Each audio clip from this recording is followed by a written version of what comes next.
Hello everyone and welcome to the Captain's Video Blog. We are Wednesday, June the 8th, 2016. Oh boy, howdy. Um, it's actually Thursday morning, it's almost 11 a.m. and well, I think that I might be in quite the pickle because I had to give, um, for the whole thing, and I learned that, it was pretty obvious that I needed to take everything, in on paper to Montpellier, but I didn't think that the main thing that would fuck me would be, you know, my lack of presence. Basically, it's not that I wasn't there in classes. I was there. It's just that I don't really have, that kind of presence. I don't have that attitude that makes the professors think that I'm here and that it would actually be a change if I weren't here. So yeah, um, I sent a mail to my professor with the administration in copy because do they even read the mails when they are in copy? I don't know. But I certainly do hope so, because in one of the three universities where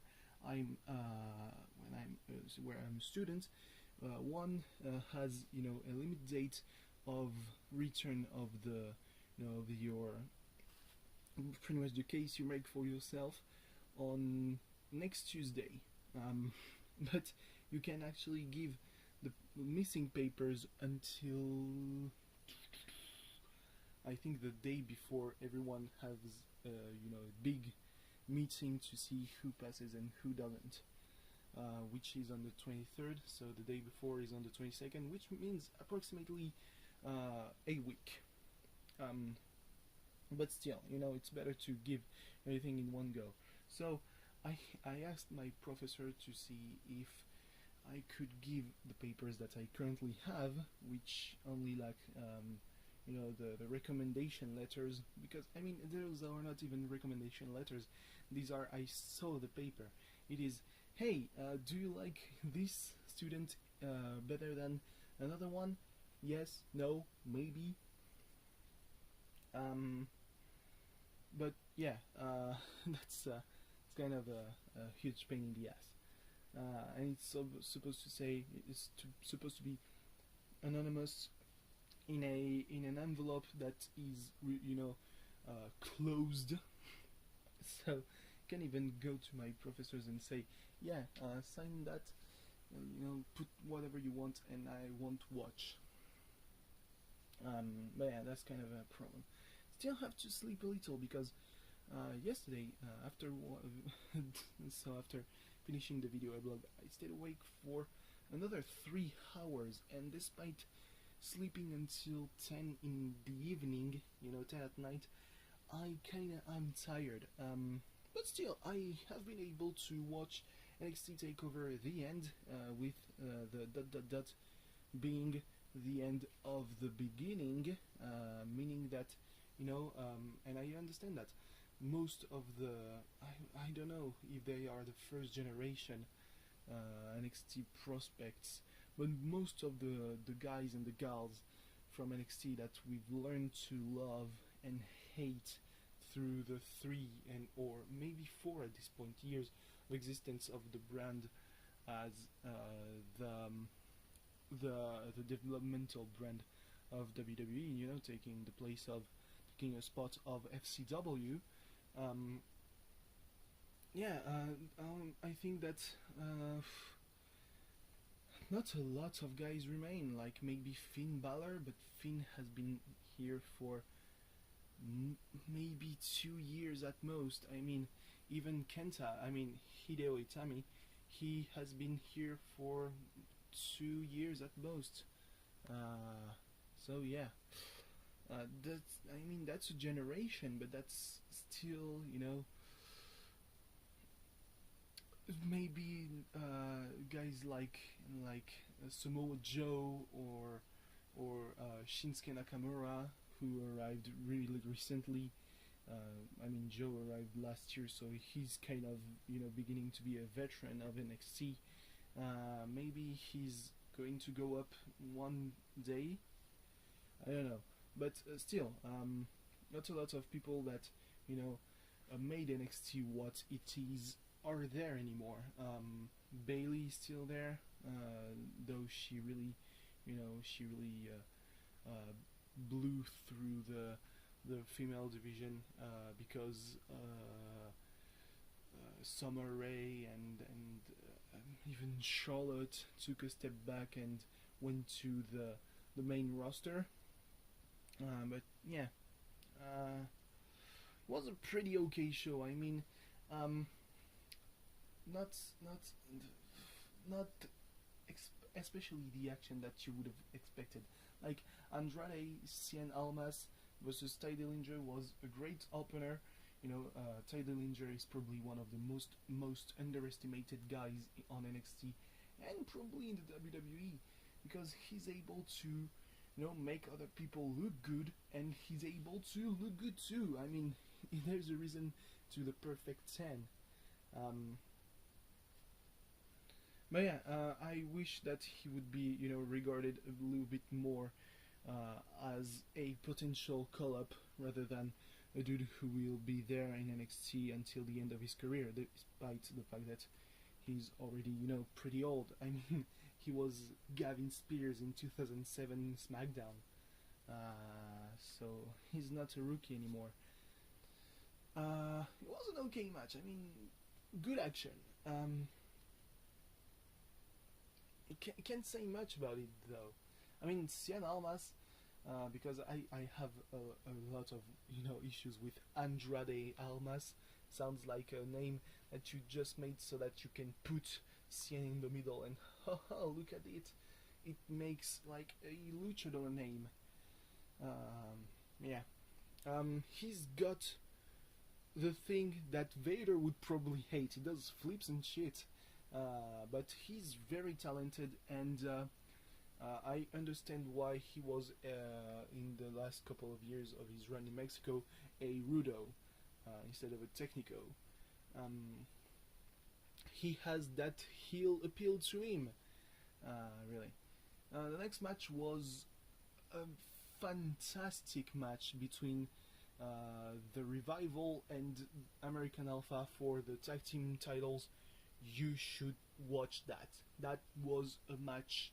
Holy, I mean, the story that was told there was great. Like, that was tag team wrestling at probably its best, and at a level that you rarely see it, especially on the main roster. But yeah, the Revival took the titles, and then two guys who are apparently known a bit on the independent scene, but are managed by Paul Ellering, the Paul Ellering, manager of the world. He was a WrestleMania. Last thing I know, I think I don't remember him being in the WWE later than 1993. So yeah, there were "Who are you?" chants that I don't know who towards whom that was chanted. Like maybe it was for the two huge Samoans or whatever they are that just laid waste to American Alpha, who I thought would be set for an appearance on the main roster. But after this attack, I cannot believe that they won't go at least until the next takeover to retaliate or get utterly destroyed and then go to the main roster. Who knows? Yeah. If that's towards the two guys that they chanted "Who are you?" then that's fine.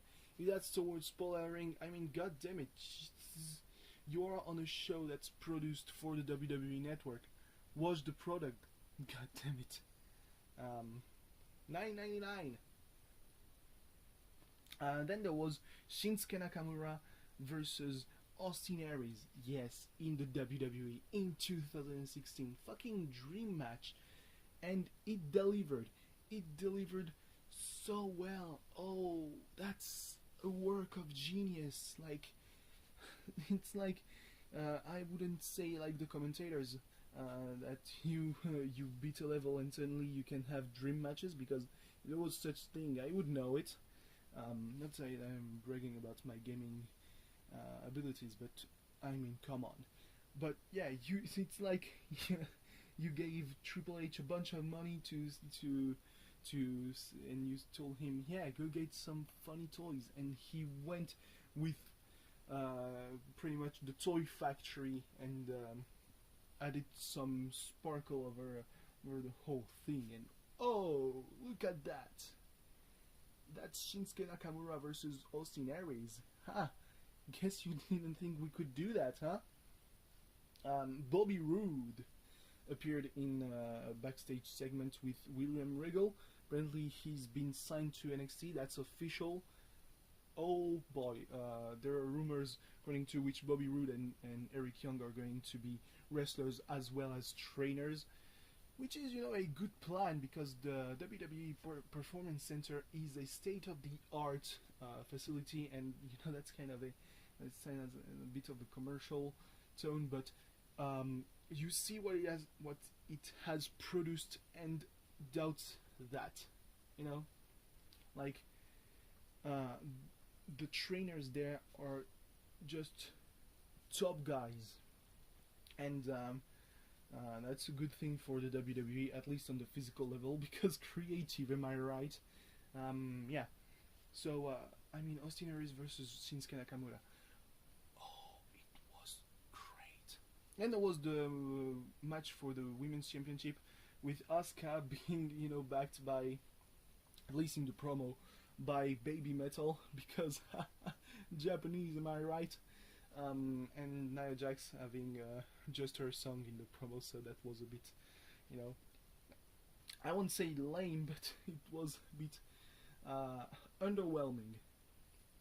But yeah, it was a really fine match with Nia Jax is really good at making women smaller than her look like legit threats, and her opponents are always good at making her look like a threat, like someone who could probably rip your head off and drink blood just like that, and wouldn't doubt a second about doing that.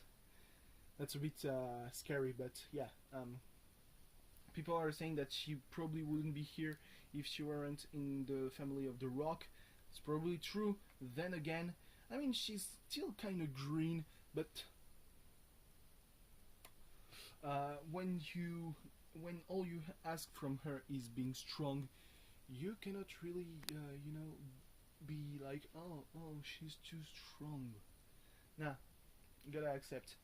It was a good match. Like Asuka's strikes.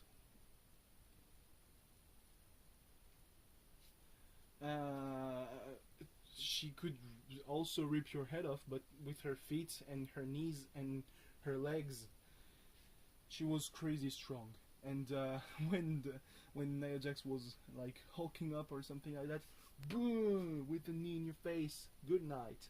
And then there was the final match between Finn Balor and Samoa Joe.